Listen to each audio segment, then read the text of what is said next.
মেহেরপুর প্রতিদিন সংবাদ বিশ্লেষণে আপনাদের স্বাগতম। দর্শক, আপনারা জানেন যে মেহেরপুর সহ কুষ্টিয়া, চুয়াডাঙ্গা এবং ঝিনাইদহ থেকে প্রকাশিত প্রতিদিনের সংবাদ নিয়ে আজ আমাদের এই অনুষ্ঠান সংবাদ বিশ্লেষণ। গত এক মাস ধরে আমরা একজন দক্ষ সাংবাদিককে নিয়ে তার নিজস্ব অভিজ্ঞতা, তার সংবাদ বিশ্লেষণ নিয়ে আমরা এই অনুষ্ঠানটি করে থাকি। আজকে ঠিক এরকম একজন দক্ষ সাংবাদিককে আমরা আমাদের অতিথি হিসাবে পেয়েছি। আজকে আমাদের স্টুডিওতে স্বাগত জানাচ্ছি গাংনী প্রেস ক্লাবের সাবেক সাধারণ সম্পাদক, বিজয় টিভি এবং সময়ের আলো পত্রিকার মেহেরপুর জেলা প্রতিনিধি জনাব তৌহিদুদ্দৌলা রেজাকে। রেজা, আপনাকে স্বাগত। ধন্যবাদ আপনাদেরকে।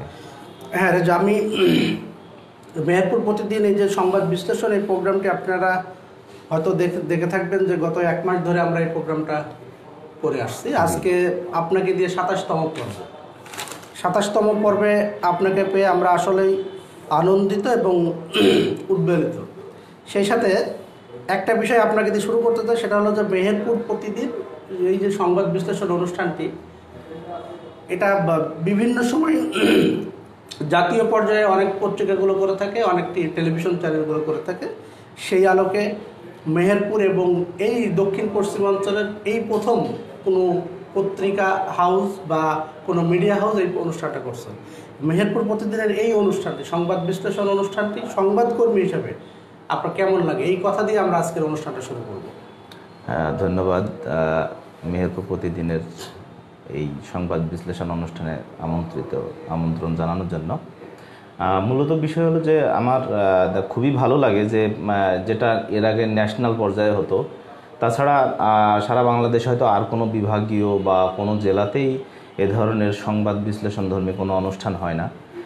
মেহেরপুর প্রতিদিন পত্রিকাটা আমাদের মেহেরপুরের একেবারেই নিজস্ব একটাই মাত্র পত্রিকা এখন, যে মেহেরপুর প্রতিদিন, এবং পত্রিকাটা অনেক ভালো করছে। আমরা দেখছি দীর্ঘদিন যাবতই যে সেটা হলো মেহেরপুর প্রতিদিন কিন্তু তার যে নিজস্বতা সেইটা নিয়েই কিন্তু সে এগিয়ে চলেছে এবং একঝাঁক দক্ষ সাংবাদিক এটাতে কাজ করছে। এই মেহেরপুর প্রতিদিন এই যে সংবাদ বিশ্লেষণ আয়োজন, এটা অনেক অনেক পপুলার এবং এটা মানে মানুষের ভিতরে ব্যাপক সাড়া পড়েছে। যে সেটা হলো যে এই ধরনের সংবাদ বিশ্লেষণ কোনো পত্রিকায় এখনও করেনি, যেটা আমরা মাঝে মাঝে টেলিভিশনে রাত্রে দেখি সংবাদ বিশ্লেষণ, কিন্তু আমরা মেহেরপুর পর্যায়ে এটার সাথে মেহেরপুরের মানুষের ভিতরে একটা অন্যরকম একটা আনন্দ অনুভব করার বিষয়টা দেখা গেছে। তো মেহেরপুর প্রতিদিন যে এই উদ্যোগটা গ্রহণ করছে, এর জন্যে আমি মেহেরপুরের প্রতিদিনের সমস্ত কলাকৌশলী এবং যারা কর্তৃপক্ষ আছে, যারা এটারে মেনটেন করছে, তাদেরকে আমি সাধুবাদ জানাই। আসলে মেহেরপুর একটা ছোট্ট জেলা হলেও আসলে এর ইতিহাস এবং ঐতিহ্য কম নেই। সেই ক্ষেত্রে আমার মনে হয় যে এটা একটা নতুন ইতিহাস, যে আঞ্চলিক পত্রিকা হিসেবে মেহেরপুর প্রতিদিন এই সংবাদ বিশ্লেষণ একটা অনুষ্ঠান করে। এর জন্য আমরা আসলে গর্বিত। আচ্ছা, আমরাও আপনাদেরকে পেয়ে আমরাও অনেক আনন্দিত এবং আমরাও কৃতজ্ঞ আপনাদের কাছে। এবং আমরা আজকের মূল অনুষ্ঠানে চলে যাব। আজকে আপনি জানেন যে আমাদের হাতে এই মুহূর্তে মেহেরপুর প্রতিদিন, তারপরে চুয়াডাঙ্গা থেকে প্রকাশিত দৈনিক মাথাভাঙা, সময়ের সমীকরণ এবং পশ্চিম অঞ্চল, এই 4টা পত্রিকা আমাদের হাতে ইতিমধ্যে আসছে। তা আমি প্রথমেই পত্রিকার সংবাদ শিরোনামগুলো পড়ে শোনাবো আপনাকে এবং তারপরে আমরা বিস্তারিত আলাপে যাব। প্রথমেই আমি মেহেরপুর প্রতিদিনের সংবাদ শিরোনামে যাই। প্রথম যে লিড নিউজ, সেটা হলো সর্বনাশা অ্যাপ ব্যবহারে তরুণ প্রজন্ম হচ্ছে বিপদগামী। মেহেরপুর কারাগারে কয়েদির মৃত্যু। জীবননগরে সাংবাদিকদের উপর ছাত্রলীগ নেতার হামলা। তারপর আপনারা জানেন যে মানে কয়েকদিন ধরে একটা আলোচিত ঘটনা, ইসলামী বিশ্ববিদ্যালয়ের একজন ছাত্রী আত্মহত্যা করেছে। অভিযোগ উঠেছে যে তাকে ধর্ষণ করার কারণে সে লজ্জায় মানে ঘৃণায় আত্মহত্যা করেছে। এই নিয়ে বিশেষ করে শৌলকুপা এবং ইসলামী বিশ্ববিদ্যালয় তোলপাড় চলছে এবং সারা দেশেই ধর্ষণের একটা চলছে, মানে কি বলবো, মহোৎসব চলছে, এমন একটা পরিস্থিতি দাঁড়িয়েছে। তার বিরুদ্ধে বিভিন্ন জায়গায়, দেশের বিভিন্ন জায়গায় কিন্তু মানববন্ধন, বিভিন্ন প্রতিবাদ কর্মসূচি হচ্ছে। গাংনীতেও গতকালকে একটা মানববন্ধন হয়েছে, নিউজ আসছে যে গাংনীতে ধর্ষণের প্রতিবাদে মানববন্ধন।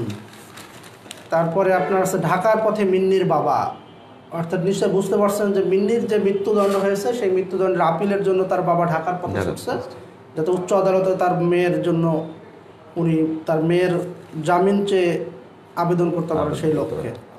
কালীগঞ্জে করোনা যোদ্ধাদের সম্মাননা স্মারক প্রদান করা হয়েছে। সব খবরের মধ্যে আরেকটি খবর একটু ব্যতিক্রম টাইপের, সেটা হচ্ছে মেহেরপুর হাই ফ্লাওয়ার পিজন ক্লাবের পুরস্কার বিতরণ, মানে কবিতার যারা ওড়ায় তাদেরকে পুরস্কৃত করা হচ্ছে। এটা একটা ব্যতিক্রমী খবর সব কিছুর মধ্যে দিয়ে। বঙ্গবন্ধু শেখ ফজিলতুন্নেসা অ্যাওয়ার্ড স্বর্ণপদক পেল কুষ্টিয়ার মৌবন। জীবননগরে মাদকসহ 2 জন আটক। হরিণাকুণ্ডুতে 9টি শিক্ষা প্রতিষ্ঠানের নতুন ভবনের প্রস্তর স্থাপন। অসহায় বৃদ্ধার ঘর তৈরি করে দিলেন কালীগঞ্জ পৌর মেয়র। আমি যদি একটু এতে যাই, ন্যাশনালের দিকে যাই, করোনাকালে স্বাস্থ্য মন্ত্রণালয় ও দলীয় নেতাকর্মীদের ভূমিকায় সন্তুষ্ট প্রধানমন্ত্রী। যুবলীগ ছাত্রলীগ নারীর সম্ভ্রমহানিকে শিল্পে পরিণত করেছে, অভিযোগ করেছে রিজভী। আমি একটু পিছনের পাতায় যাব। পিছনের পাতায় প্রধান নিউজ হলো মিল মালিকদের সাথে জেলা প্রশাসনের দফায় দফায় বৈঠক, কুষ্টিয়ায় তবু কমেনি চালের দাম। আপনারা জানেন যে আমরা এই ইউপি নির্বাচন এবং পৌরসভা নির্বাচনকে কেন্দ্র করে মেহেরপুর প্রতিনিয়ত একটা সাক্ষাৎকার, প্রার্থীদের একটা সাক্ষাৎকার নির্দিষ্ট জায়গায় ছাপছে, এবং সেটা হলো পিছনের এই জায়গাটাই। তা আজকে স্থান পেয়েছে, পর্বটা ছিল শহরে ভোট, জনসেবায় আমার মূল লক্ষ্য, সম্ভাব্য মেয়র প্রার্থী আনারুল ইসলাম, গাংনী পৌর মেয়র আনারুল ইসলাম।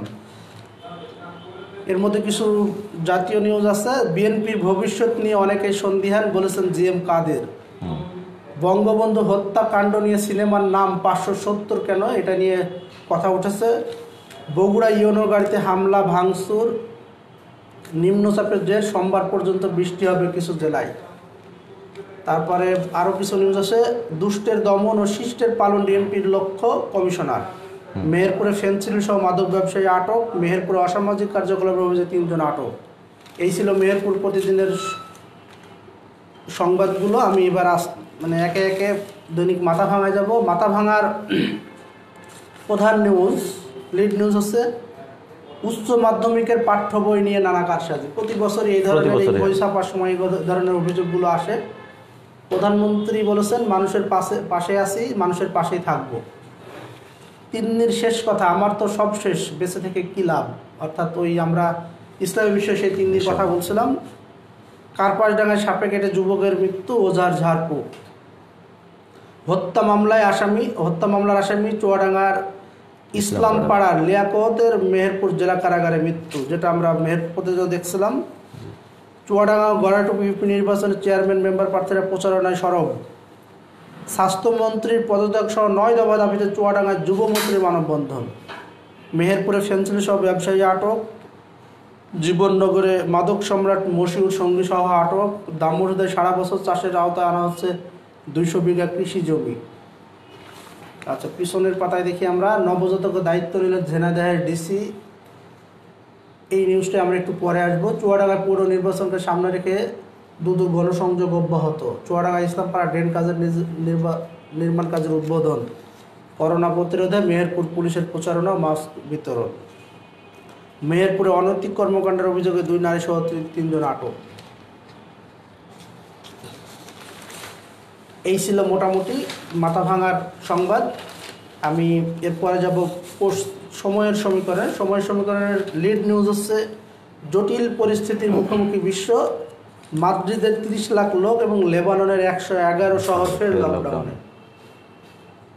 মানে করোনার দ্বিতীয় ধাপের কথা মনে উল্লেখ করা হচ্ছে এখানে। বেফাকের নতুন চেয়ারম্যান মাওলানা মাহমুদুল হাসান। বেফাক মানে বাংলাদেশ কওমি মাদ্রাসা শিক্ষা বোর্ড।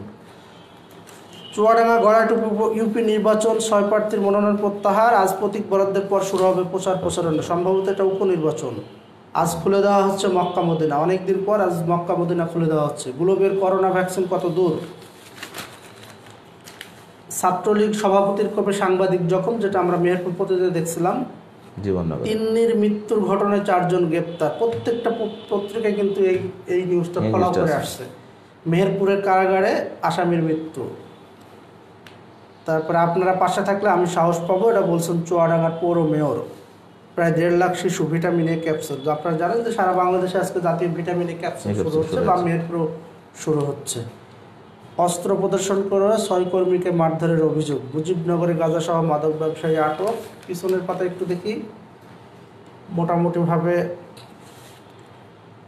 জিপি চৌধুরী একই কথা বলছেন যে প্রত্যেকটা নাগরিকের সেবা নিশ্চিত করতে চাই। 9 দফা দাবিতে চুয়াডাঙ্গায় মানববন্ধন। এই ছিল সমীকরণের মোটামুটি সংবাদ। এবং আমরা এখন যাব পশ্চিমাঞ্চলের প্রধান সংবাদ ছিল বিদেশি কূটনীতিকদের সাথে কালকে একটা ওয়েবিনার হয়েছে। আপনারা জানেন যে করোনাকালে এখন ওয়েবিনারই হচ্ছে যোগাযোগের মূল মাধ্যম, জুম ভিডিও সেমিনার, এছাড়া অন্য কোনো উপায় নেই আসলে। তো সেখানে শেখ হাসিনার জাদুকারী নেতৃত্বের প্রশংসা করেছে বিদেশি কূটনীতিকরা। 40 লাখ প্রবীণ নাগরিক পাচ্ছেন বয়স্ক ভাতা, এটা বলেছেন সমাজ কল্যাণ মন্ত্রী। প্রেস ব্রিফিংয়ে সাধারণ সম্পাদক, আওয়ামী লীগ সাধারণ সম্পাদক কাদের বলেছেন নিজেদের লোক নিয়ে মাই ম্যান কমিটি গঠন করা যাবে না। নাটুদা ইউপি চেয়ারম্যানের যে কথা আমরা অন্যান্য পত্রিকায় দেখলাম। মেহেরপুরের কারাগারে লিয়াকতের মৃত্যু।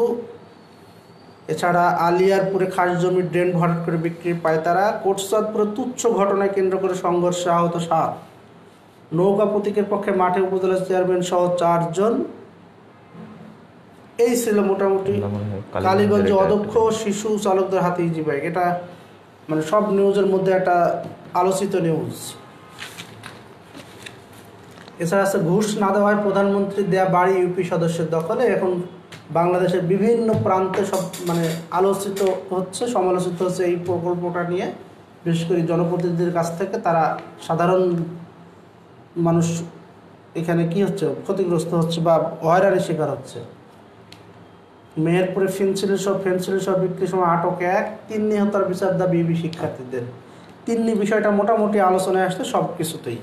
তো আমরা এই ছিল আজকে আমাদের বিভিন্ন পত্রিকার সংবাদ শিরোনামগুলো। আমরা প্রথমেই একটা বিষয় নিয়ে আমরা আলাপ করব, সেটা হলো যে ব্যবহারকারী অনেক কিশোর গ্যাংয়ের সদস্য, নষ্ট হচ্ছে তরুণ প্রজন্মের নৈতিকতা ও মূল্যবোধ, ফাঁদে ফেরে টাকা হাতে নিচ্ছে প্রতারকরা।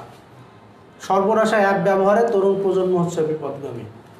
আপনি জানেন যে বিশেষ করে এই যে করোনাকাল সময়ে স্কুল কলেজ সব ছুটি, আর এই ছুটির কারণে বিশেষ করে শিক্ষার্থী সহ এই তরুণ প্রজন্মরা বিভিন্ন গেম, আপনার মনে করেন ফ্রি ফায়ার বলেন, তারপরে যে বিভিন্ন লাইভ, বিগো লাইভ, তারপরে টিকটক, লাইকি, এই বিভিন্ন অ্যাপের খপ্পরে পড়ে তারা কিন্তু আজকে বিপর্যস্ত হচ্ছে।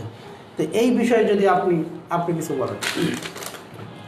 আমাদের করোনাকালীন সময়ের জন্য যে শিক্ষা প্রতিষ্ঠানগুলো বন্ধ হয়েছে, এরপরে আমাদের উদ্বুদ্ধ করা হলো, যেমন আপনি একটু আগে আসলেন যে পশ্চিমাঞ্চলের যে আমাদের জুম কনফারেন্স, এটা তো সবার সামনে যেমন হচ্ছে তেমনই আপনার এই অ্যান্ড্রয়েড ফোনগুলোর মাধ্যমে ঢাকা বিশ্ববিদ্যালয়গুলো তো সবই বন্ধ, স্কুল কলেজ সবই বন্ধ। এই হিসাবে যখন আপনার প্রাথমিক শিক্ষার্থীদের জন্য টেলিভিশনে ক্লাসরুম চালু হয়েছে, এখানে ক্লাস হচ্ছে, শিক্ষার্থীরা কি করছে, সকাল 9টা বাজলে তারা টিভি পর্দার সামনে বসে তারা তাদের মতন ক্লাস করছে। কিন্তু ভার্সিটির লেভেলগুলোতে এখন শুরু হয়েছে, আবার ওদের আবার জুম শুরু হয়েছে। ভার্সিটি কলেজ, বিভিন্ন কলেজ শিক্ষা প্রতিষ্ঠানগুলো এভাবে জুম শুরু হচ্ছে। এতে দেখা যাচ্ছে যে অনেকের দেখা যাচ্ছে যে অ্যান্ড্রয়েড ফোন আছে, কারো নাই, কিন্তু যাদের আছে তারা কিন্তু অলরেডি জানে যে তাদের এই অ্যান্ড্রয়েড ফোনের ভিতরে কী কী গেম আছে। এখন বাবা মার সামনে বসেও তারা অ্যাপগুলো নিচ্ছে, এবং অ্যাপে এর আগে দেখা গেছে যে আপনার অনেক সময় গেম খেলতে খেলতে বাবার ব্যাংকের অ্যাকাউন্টের টাকাও শেষ হয়ে যাচ্ছে। এই জিনিসগুলো ঘটছে, কিন্তু আসলে বাবা মা কি জানছে? বাবা মা জানছে যে সে ফোনে লেখাপড়া করছে, ক্লাসরুম দেখছে। একটা বিষয় আমি একটু যোগ করি আপনার সাথে, সেটা হলো যে ইউটিউব এবং ফেসবুকে ঢুকলে দেখা যায় যে 1 ক্লিকে 2 টাকা, 1 ক্লিকে 5 টাকা, প্রতিদিন একজন মানুষ 40-50 টাকা ইনকাম করতে পারবে। এরকম একটা দারুণ জাদুকরী অ্যাপ, এই ধরনের নানা প্রলোভন কিন্তু দেওয়া হচ্ছে। মানে বিভিন্ন ইউটিউবার, ফেসবুকার এগুলো কিন্তু দিয়ে কী করছে, তরুণ প্রজন্ম কিন্তু বিপদে দিচ্ছে। তা আসলে এই বিষয়গুলো নিয়ে যদি একটু আলোচনা করা যায়। এখানে আপনার যখনই মানে 2 টাকা 1 টাকা এইগুলার জন্যই তো আপনার যে আপনার ইউটিউবে ঢোকার পরে ওখানে যখনই একটা লিঙ্কে ক্লিক করবে তখন আপনার মনে করেন যে আপনি মনে করছেন যে বা আমি মনে করছি যে ওখানে ক্লিক করলে হয়তো টাকা আসবে। অ্যাকচুয়ালি ওটা কিন্তু টাকার কোনো অপশন নাই, কেননা এইগুলাতে আপনি যখন ক্লিক করবেন তখন ওইটার ভিউয়ার বাড়ছে। ওইটা যাদের চ্যানেল, যাদের সাবস্ক্রাইব, তাদেরকে গুগল অ্যাডসেন্স থেকে যদি কোনো থাকে, গুগল অ্যাডসেন্স যোগ থাকলে পারে তখন সেখানে সে টাকা পাইতে পারে। কিন্তু কে পাচ্ছে সেটা হলো যে ওইটা আপলোড করছে সে পাচ্ছে। আমি টাচ করার পর আমি পাচ্ছি না, আমার খরচ হচ্ছে। এটা কিন্তু আমরা আসলে বুঝতে পারছি না। অনেক সময় দেখবেন যে আমাদের হ্যাক হয়, ফেসবুক, হোয়াটসঅ্যাপ, টুইটার এগুলো হ্যাক হয়, মানে ইমো হ্যাক হয়। কিন্তু এটা কিসের জন্য হ্যাক হয়? একজনের সাথে আপনি কথা বলছেন, একজন বিভিন্ন রকম লিঙ্ক দেয়, এই লিঙ্কের উপর ক্লিক করার পরে না আপনার যখন ইনফরমেশন চাই তখন আপনি ইনফরমেশনগুলো দিলেই না আপনার আইডি হ্যাক হয়। আপনি যখনই অনাকাঙ্ক্ষিত কিছু থেকে যখন আপনি লিঙ্কে ক্লিক করবেন না তখন কিন্তু আপনার এই ঝুঁকিটা থাকে না, খুব কম। তো আপনার এখন যেরকম আপনার দেখা যাচ্ছে যে অ্যাপ ব্যবহারে যে তরুণ প্রজন্ম যে গেমের ভিতরে ঢুকছে, আসলে গেমটা কিন্তু মনে হয় যে এই পর্যন্ত গেল না। আমাদের মানে এরা কয়েকদিন আগে আমার এক সাংবাদিক আমাকে বলছে যে রেজা, এই জায়গাতে আমি এই স্টেপটা কভার করতে পারছি না। মানে সে চেয়ারে বসেও সে মানে নিউজ কমপ্লিট করছে, সে নিউজে কোনো সমস্যা নাই, সংবাদ সংগ্রহ করা পাঠানো, যখনই সে 10 মিনিট অবসর পাচ্ছে তখনই গেমের ভিতরে ঢোকার পর বলে এই স্টেপটা আমি পার হইতে পারছি না, কি করি। আচ্ছা, এইখানে এই যে গেমের মধ্যে একজন সংবাদকর্মী যদি বলি বা একজন শিক্ষার্থী এই যে হঠাৎ করে গেমের মধ্যে চলে গেলে তার যে স্বাভাবিক কার্যক্রম, একটা সংবাদকর্মীর নিউজের যে সেন্স, এই সেন্সে কি ব্যাঘাত ঘটার কথা না?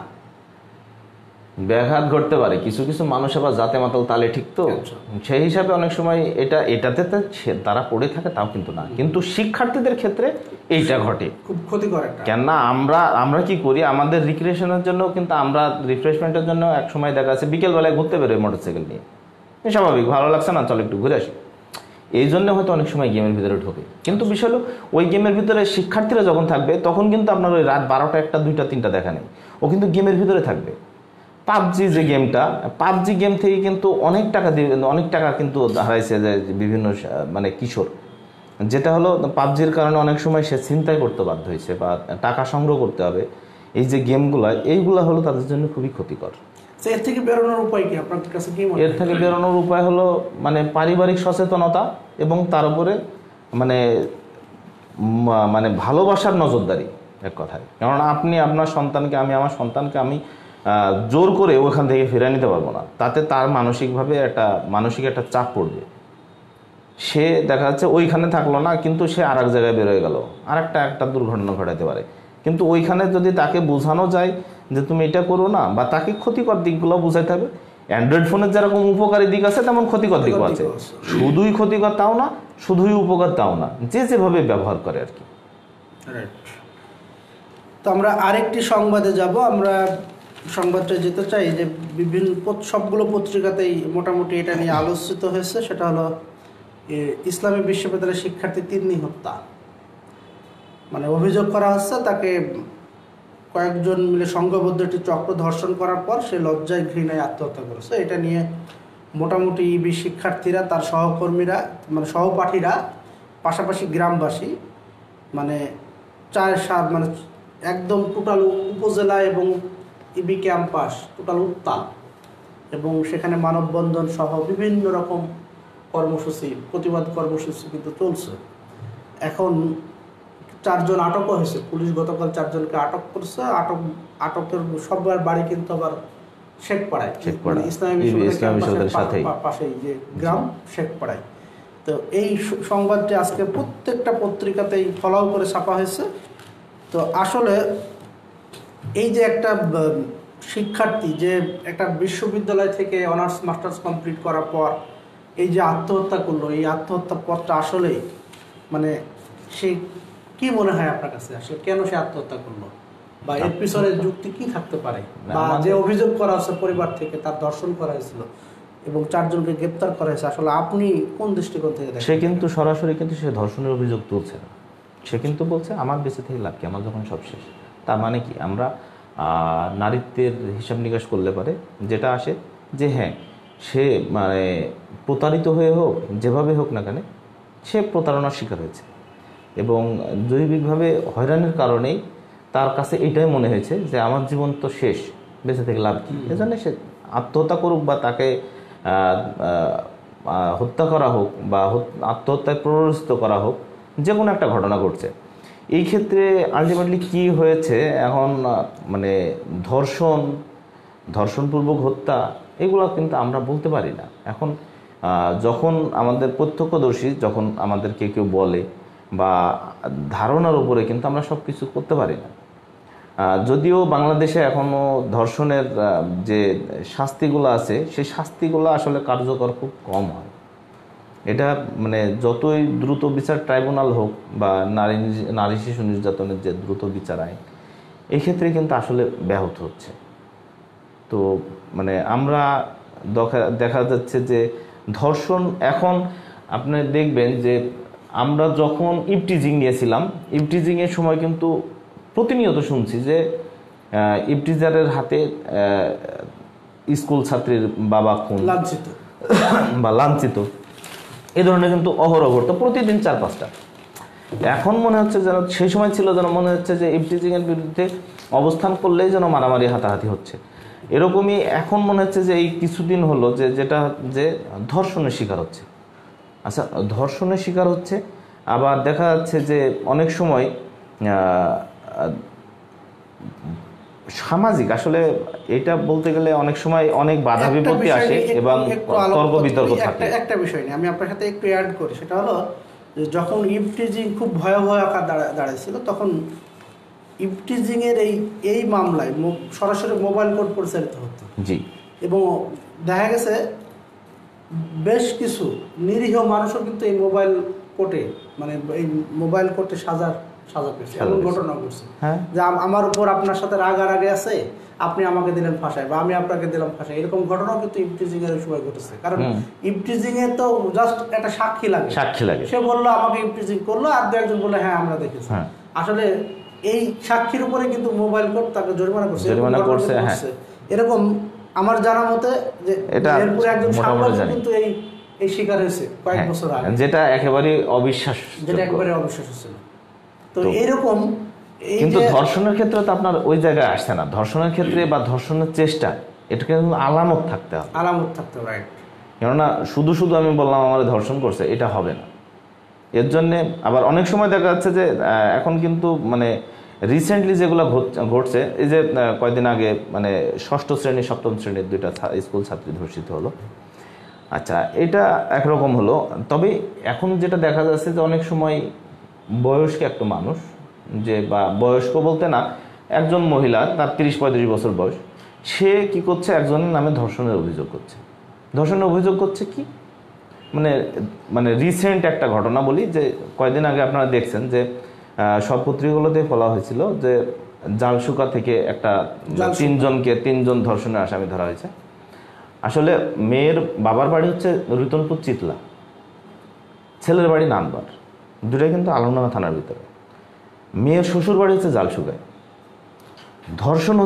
ধর্ষণের মামলা হচ্ছে পরের দিন সকালে, আগের দিন রাত্রের ঘটনা। গ্রামের লোকজন যখন সন্দেহজনকভাবে ছেলেকে ধরছে, তারপরে মেয়ের চিৎকার নাই, চেঁচামেচি নাই, অথচ সেখানে কিন্তু পরের দিন সকালবেলায় কি হলো, ধর্ষণের মামলা হলো। আসলে কি ধর্ষণের মামলা হয়? এটা তো ব্যভিচারী মামলায় হয়। এটা মনে হয় মিউচুয়াল একটা কন্ট্যাক্ট যখন ফেল করতেছে তখনই কিন্তু ঘটনাগুলো ঘটছে। মিউচুয়াল কন্ট্যাক্ট বা তাদের পরকীয়া সম্পর্ক হইতে পারে, যে সেই ছেলের সাথে তার সাথে একটা বন্ধুত্ব তৈরি হয়েছে, তাদের একটা ফিজিক্যাল রিলেশন হইতেই পারে। তো সেটা হলো তার শ্বশুর বাড়িতে এসে যখন হলো, তারপরে আপনার সে কী করলো, পরের দিন সকালবেলা ধর্ষণ মামলা হলো। এইগুলা আসলে কি সবসময় কি ধর্ষণ হয়? সবসময় ধর্ষণ হয় না। তবে স্কুল ছাত্রীদের ক্ষেত্রে এটা কিন্তু মানে যখন প্রকাশ্যে আসে যে ধর্ষণ, তা আসলে এই ধর্ষণের বিচারগুলো হওয়া উচিত। তবে এক কথায় আমরাও তাই চাইবো যে আসলে ধর্ষণ বা এই যে সামাজিক অবক্ষয় যে বিষয়গুলো এগুলোর বিচার হওয়া উচিত অবশ্যই, এবং এবং এই সামাজিক বিচারগুলো- মূল্যবোধ এবং আমাদের শ্রদ্ধাবোধের অভাবেই কিন্তু এই জিনিসটা এগুলো হচ্ছে। হচ্ছে। না এবং হলে এর জন্য আমাদের অবশ্যই যারা মুরব্বী আছেন, যারা বয়োজ্যেষ্ঠ আছেন, পাশাপাশি পুলিশ প্রশাসন, জেলা প্রশাসনকে উদ্যোগ নিতে হবে যে আসলে সবার সাথে একটা সামাজিক বন্ধন তৈরি করার ব্যাপারে, যাতে এই সামাজিক অবক্ষয়গুলো নষ্ট না হয়। এটা অনেক অনেক পিছায় গেছি আমরা, এই ক্ষেত্রে আমাদের অনেক দেরি হয়ে গেছে। অনেক দেরি হয়ে গেছে। হ্যাঁ, কুমিল্লায় যে ঘটনাটা ঘটলো, যে স্বামীকে বেঁধে তার স্ত্রীকে ধর্ষণ করা সিলেটে এমসি কলেজে, তো এই ক্ষেত্রে এই যে এখানে কিন্তু আলটিমেটলি দোষ আসছে কি ছাত্রলীগ, একটা পলিটিক্যাল একটা ছাত্র সংগঠনকে টানা হচ্ছে। আদৌ কি সিলেটের এমসি কলেজের কি ওই কলেজের কি ছাত্রলীগের কোনো কমিটি আছে? আমার মনে হয় না। সেক্ষেত্রে কি হলো যে একজন অপরাধ করার পরে সে যদি বলে আমি ছাত্রলীগ, তাহলে তো হবে না। সবাই ছাত্রলীগ, হ্যাঁ হ্যাঁ, যাতে ওখান থেকে সেভ হতে পারে। কিন্তু আসলে তো সরকার কখনো চায় না যে ধর্ষণ হোক। ওই ঘটনাটা প্রথম প্রতিবাদ করে কিন্তু একজন ছাত্রলীগ নেতা। সেই ক্ষেত্রে আমরা কিন্তু গতানুগতিকভাবে একটা ঘটনা ঘটলে সেখানে ছাত্রলীগ একজন বলল যে আসামি, সে বললো যে আমরা ছাত্রলীগ করি, বা যে ভিকটিম সে বললো ছাত্রলীগ, মানে সে মনে করছে হয়তো সে ছাত্রলীগ হিসাবে সে জোর করতে পারে। এই ক্ষেত্রে গতানুগতিকভাবে টোটালি একটা ছাত্র সংগঠনের উপর দোষারোপ করার সুযোগ দেয়। আমরা এটা থেকে বেরিয়ে আরেকটি নতুন সংবাদের দিকে যাব। সেটা হলো যে মেহেরপুরের কারাগারে কয়েদির মৃত্যু, প্রত্যেকটা পত্রিকাতে আসছে। আসলে আপনি মনে হয় দেখছেন যে হঠাৎ অসুস্থ হয়ে পড়লে হাসপাতালে নিয়ে আসলে চিকিৎসাধীন অবস্থায় তিনি মারা গেছেন। তিনি দীর্ঘদিন ধরে পলাতক ছিলেন, একটা খুনের মামলার আসামি। দীর্ঘদিন থেকে পলাতক থাকার পরে 20-22 দিন আগে গাংনী থানা তাকে আটক করে মেহেরপুরের কারাগারে প্রেরণ করেছেন। তো মাঝে মাঝে কিন্তু এরকম খবর শুনতে পাওয়া যায় যে মেহেরপুরে না, বিভিন্ন আসামি মারা যাচ্ছে। অনেক সময় হয় কি, অনেক সময় কারাগার কর্তৃপক্ষের বিরুদ্ধেও কিন্তু অভিযোগ আসে, তাদের টর্চারের কারণে মৃত্যু হয়েছে। তো এই মৃত্যুটাকে আপনি কিভাবে দেখছেন? না, এটা বয়স হয়েছে, এখন মানুষের মৃত্যুটা আসলে জন্ম মৃত্যু এগুলো তো বলা যায় না। তবে আমার যেটা মনে হয় সেটা হলো যে তার হয়তো বয়সের কারণে মারা যেতে পারে। বাকিটা যদি তার অভিভাবকরা যদি অভিযোগ তোলে, পোস্টমর্টমে আসে, তাহলে সেখানে দেখা যেতে পারে। তাছাড়া আমাদের এমনি মেহেরপুর জেলা কারাগার নিয়ে মাঝখানে মানে আমরা কয়েকটা পত্রিকা সাংবাদিক আমরা নিউজ করছিলাম, যেটা হলো যে আপনার কয়েদির মৃত্যু এটা দেখা যাচ্ছে, কিন্তু আলটিমেটলি আমরা কিন্তু যেটা নিউজ করছিলাম যে সেটা হলো যে আমার পত্রিকাতে আমি যখন নিউজ করলাম সেটা হলো যে মেহেরপুর জেলা কারাগার হাত বাড়ালে গাঁজা, ফেন্সিল, ইয়াবা। একটা কারাগার কি এখানে স্লোগানে আছে যে রাখিব নিরাপদ, দেখাবো আলোর পথ। আসলে কি এটা আলোর পথ হচ্ছে? আমি যখন জেল সুপারের কাছে গেলাম, সমস্ত তথ্য প্রমাণ নিয়ে যখন আমি জেল সুপারের কাছে গেলাম, যাই বললাম যে আপনি বলেন তো যে এখানে ভিতরে কি ইয়াবা পাওয়া যায় না, গাঁজা পাওয়া যায় না, ফেন্সিল পাওয়া যায় না, এগুলো কে করে আপনি জানেন না? আপনার এখানে সিসি ক্যামেরা আছে। যখন তার সাক্ষাৎকার নিলাম, সে আমাকে বুঝাই দিল যে না, এরকম আমরা কিছুই জানি না। আলটিমেটলি যখনই বললাম আমরা কিছুই জানি না, আচ্ছা আমরা মেনে নিলাম জানি না। আমি বললাম যে আপনি কি দেখেন না যে আপনার প্রাচীর টপকায় টেনিস বলের ভিতরে গাঁজা আসে জেলা কারাগারের ভিতরে, এটা কি আপনার চোখে পড়ে না? বলছে এরকম বিচ্ছিন্ন কিছু ঘটনা ঘটে।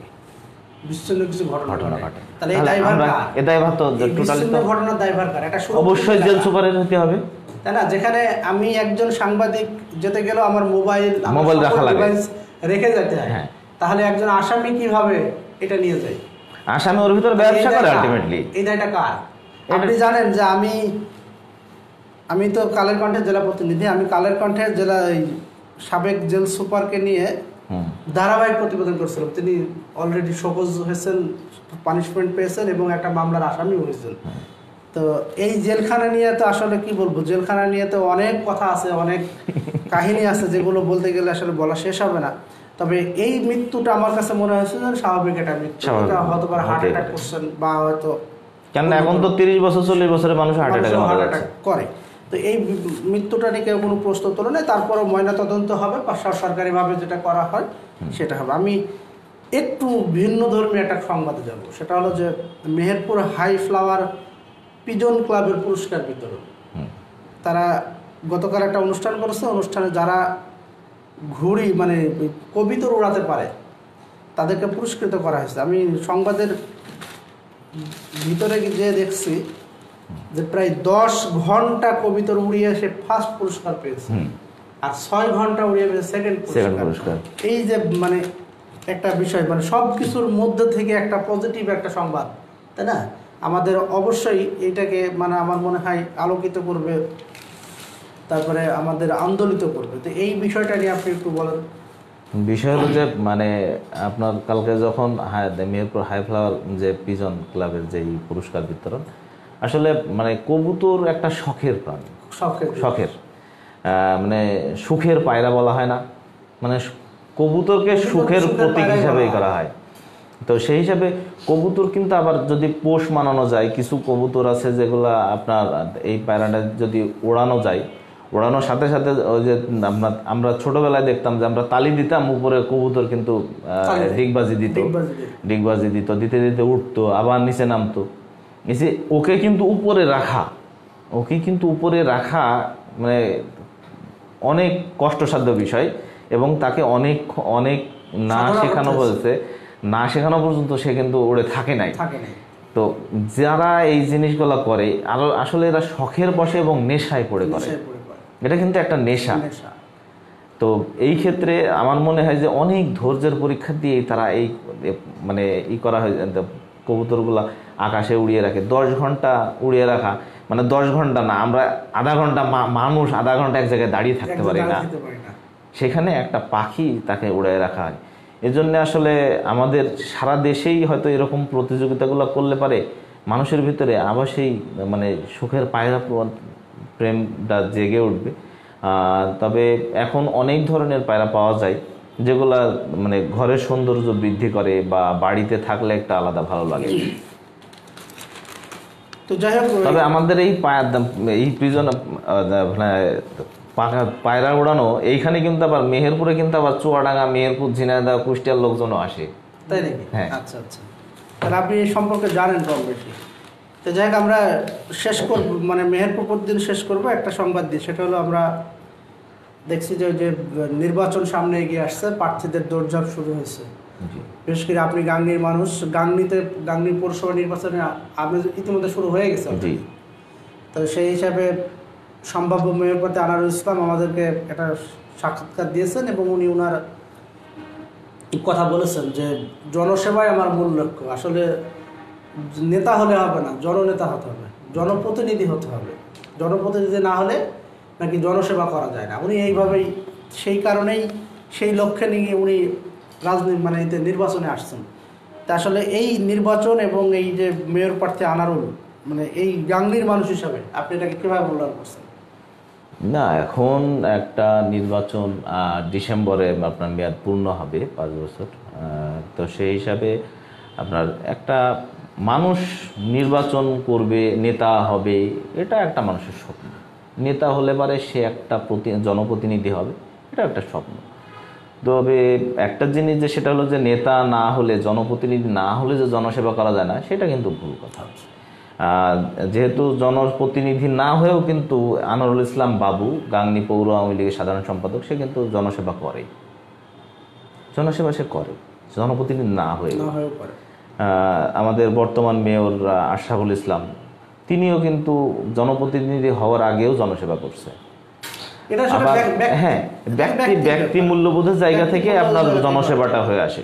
তবে আমি মনে করি যে মেহেরপুরের গাংনী পৌরসভা যে নির্বাচন আগামী দিনে আসছে, সেটাতে মনে হয় আমাদের গাংনীতেই ডজনখানেক ক্যান্ডিডেট হবে মেয়র প্রার্থী। শুধু এর মাঝখানে যে যতটুকু তাদের ভালোবাসা দিয়ে, তাদের প্রতিশ্রুতি দিয়ে এগিয়ে প্রার্থী হ্যাঁ ভোটারদের মন জয় করতে পারবে, সেই হয়তো পৌর মেয়র হবে।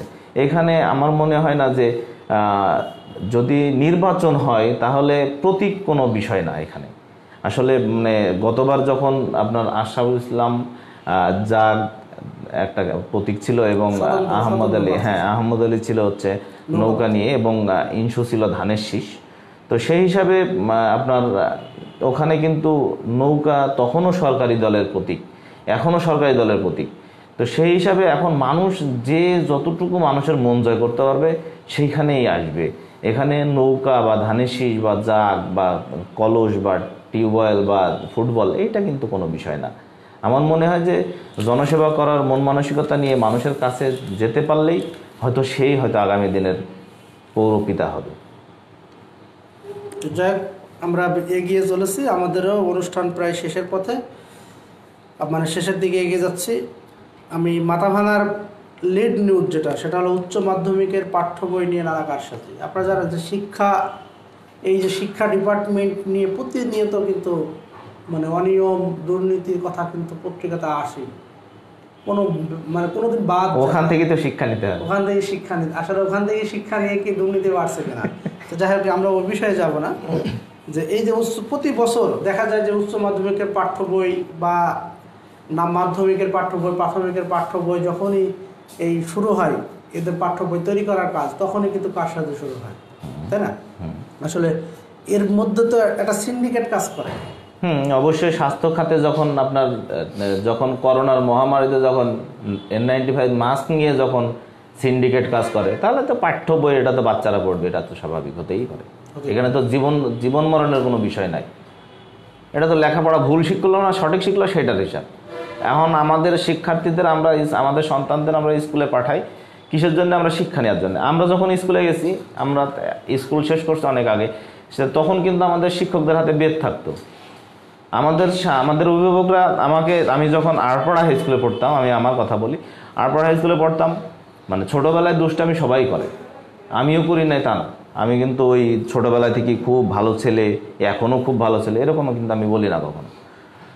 বিষয় হলো যে তখন আমাকে আমার মেজো মামা, আমি মামা বাড়িতে মানুষ হয়েছি, আমার মেজো মামা তখন আমার বলছিল, গাংনী হাই স্কুলে তখন শহীদুল বিসি, তিনি মারা গেছেন।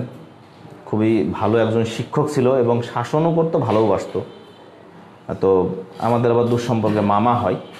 তো আমাকে মেজো মামা আমার মাকে বলতো যে গাংনী হাই স্কুলে দিয়ে আসি আর দিয়ে বলে আসি যে হাড়গুলা ছাড়া আমার আর কিছু দরকার নাই, চামড়ার ভিতরে শুধু হাড়গুলা গুছাই দেবেন, তাতে লেখাপড়া হবে।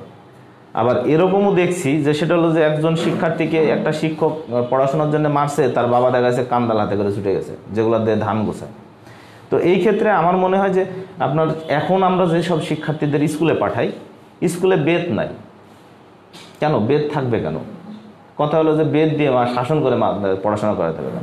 শাসন করে পড়াশোনাও করাবেন না, আপনি বাড়িতেও পড়াবেন না, ওই শিক্ষার্থীও গাঁজাখড়ি হবে, বাইরে যে আড্ডাই দেবে। বেদ দরকার নাই। আবার আপনার ওই যে মাঝখানে একবার কথা হয়েছিল না যে সেই কি কবিতার গরু গাছে, গল্পের গরু গাছে, হ্যাঁ, গল্পের গরু যেরকম গাছে, ওরকমই আমাদের অবস্থা। এখন আপনার উচ্চ মাধ্যমিকের পাঠ্য বই নিয়েই না, শুধু ও সব বই নিয়েই কারসাজি হচ্ছে আমাদের সমস্ত সেক্টরটাতে। আপনার প্রধানমন্ত্রী একা না, শুধুমাত্র মন্ত্রী পরিষদ দিয়েই কিন্তু আপনার সারা দেশ চলবে। আমাদের সবাইকে সামাজিক দায়বদ্ধ থেকে তৈরি করতে হবে এবং সামাজিক দায়বদ্ধতাটা আমাদের সেই জায়গায়। শিক্ষা নিয়ে যদি কথা আসলো, আমরা একটু পিছনের দিকে যাবো। সেটা হলো যে আপনি জানেন যে আমরা একটা স্কুল নিয়ে ধারাবাহিক একটা প্রতিবেদন করেছি, একটা স্কুলের হেডমাস্টারকে নিয়ে, জি, বর্ষিবাড়িয়া মাধ্যমিক বিদ্যালয়। জি, মানে এহেন দুর্নীতি নাই, উনি করেন নাই। জি, মেহেরপুর প্রতিদিনে তাকে নিয়ে সিরিজ প্রতিবেদন করা হয়েছে। তিনি একটা মামলার আসামি, ঠিক আছে? এত কিছুর পরও তার বিরুদ্ধে কোনো তদন্তও হয় না, তদন্ত প্রতিবেদনও যায় না, তার বিরুদ্ধে কোনো অবস্থানও যায় না। আমাদের একজন সরকারি স্কুলের একজন শিক্ষক, ধর্ম শিক্ষক, জি, তিনি মেহেরপুরের কোটাকে গোপন করে, তথ্য গোপন করে উনি চাকরি করছেন আজকে দীর্ঘ প্রায় 22-23 বছর, তারও বেশি, 26 বছর চাকরি করতেছেন। এদের বিরুদ্ধে কোনো ব্যবস্থা হয় না।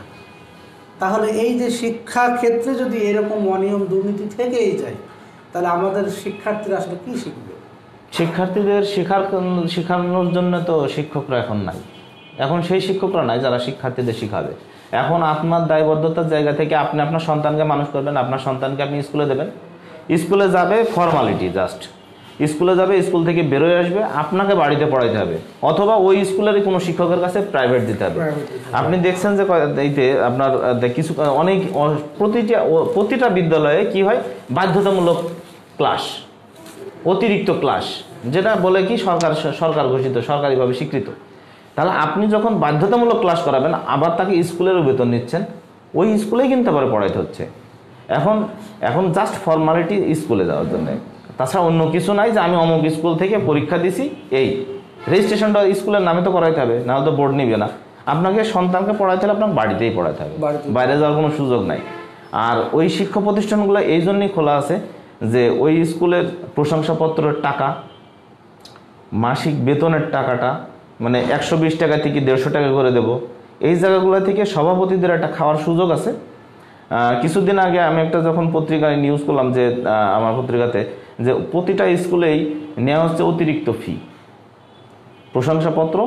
মাঝখানে আপনি জানবেন যে সেটা হলো যে একটা 2টা স্কুল থেকে মধ্যবার্ষিক পরীক্ষা নিয়ে জন্য ফিও নেওয়া হয়েছে উইদাউট রসিদে। আচ্ছা, মধ্যবার্ষিক পরীক্ষার জন্য ফিও নিয়েছে কিন্তু পরীক্ষা নেই, স্কুল কিন্তু ছুটি, পরীক্ষা বন্ধ। পরে কি হচ্ছে সেটা বলছে যে আমি এটা হলো ওই শিক্ষার্থীদের বেতনের সাথে অ্যাডজাস্ট করে দিচ্ছে। আমি বললাম কিভাবে বেতন নেবেন আপনি, আপনার তখন সেশন ফি তো নেওয়ারই কথা নাই।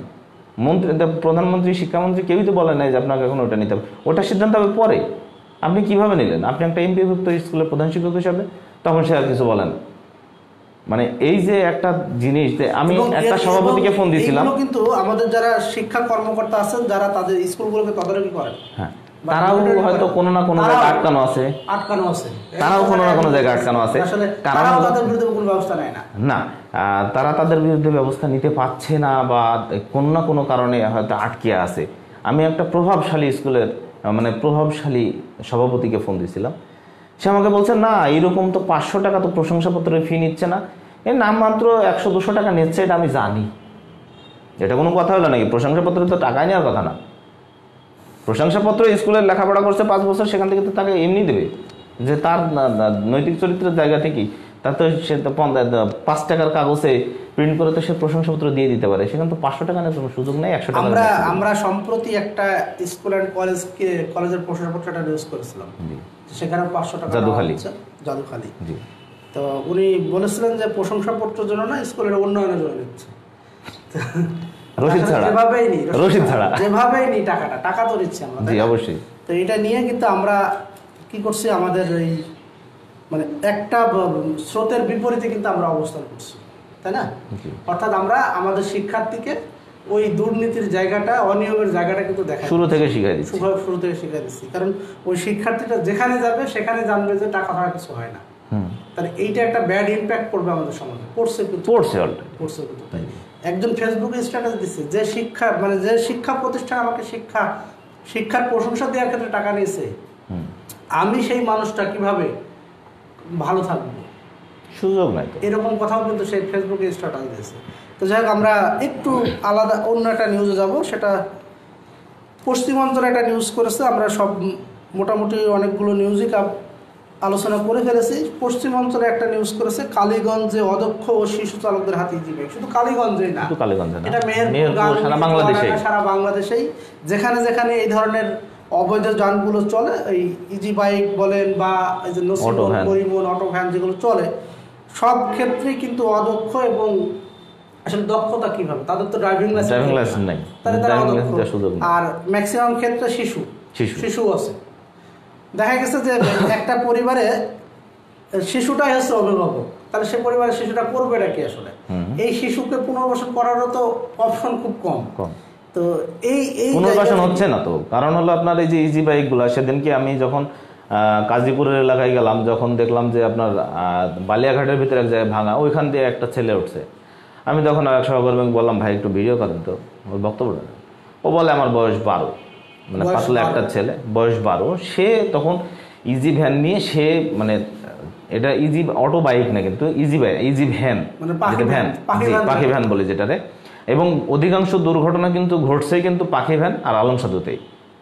আর আলম সাধুরগুলো যেন মনে হয় যেন ওরা আলম সাধুর চালকদেরকে যেন বেপরোয়া। মোটর সাইকেল নিয়ে গেলে পরেও আমার মোটর সাইকেল কোটি 60, তার দেখা যাচ্ছে 80, বা আমার 40, তার দেখা যাচ্ছে 60। হ্যাঁ, এইগুলো প্রতিযোগিতা চলে। আর এই যে এই শিশুর কিন্তু বাবা আছে।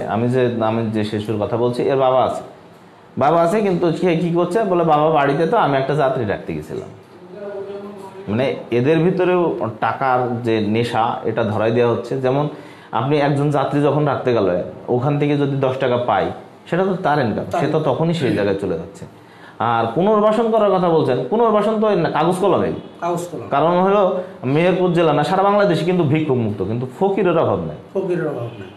বৃহস্পতিবার, রবিবার প্রতিটা উপজেলা গেটে গেটে ভিক্ষুক মুক্ত, হ্যাঁ, কিন্তু ফকিরের অভাব নেই। অবশ্যই বৃহস্পতিবার আসলে ফকির। হ্যাঁ হ্যাঁ।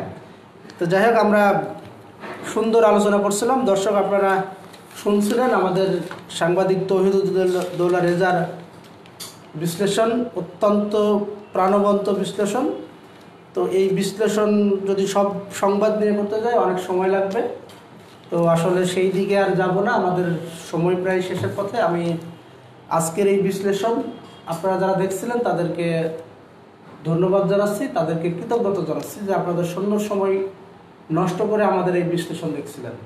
পাশাপাশি আমাদের এই সংবাদ বিশ্লেষণে অতিথি হিসাবে আমাদেরকে গর্বিত করেছেন, আমাদেরকে আরও এক ধাপ এগিয়ে নিয়েছেন আমাদের সহকর্মী গাংনী প্রেস ক্লাবের সাবেক সাধারণ সম্পাদক তৌহিদুদ্দৌলা রেজা। আমি তাকেও আপনাদের সবার পক্ষ থেকে, আমাদের পক্ষ থেকে তাকে আরেকবার অভিনন্দন জানাচ্ছি, আরেকবার ধন্যবাদ জানিয়ে আজকের এই পর্ব আমরা এখানে শেষ করছি। সবাই ভালো থাকবেন।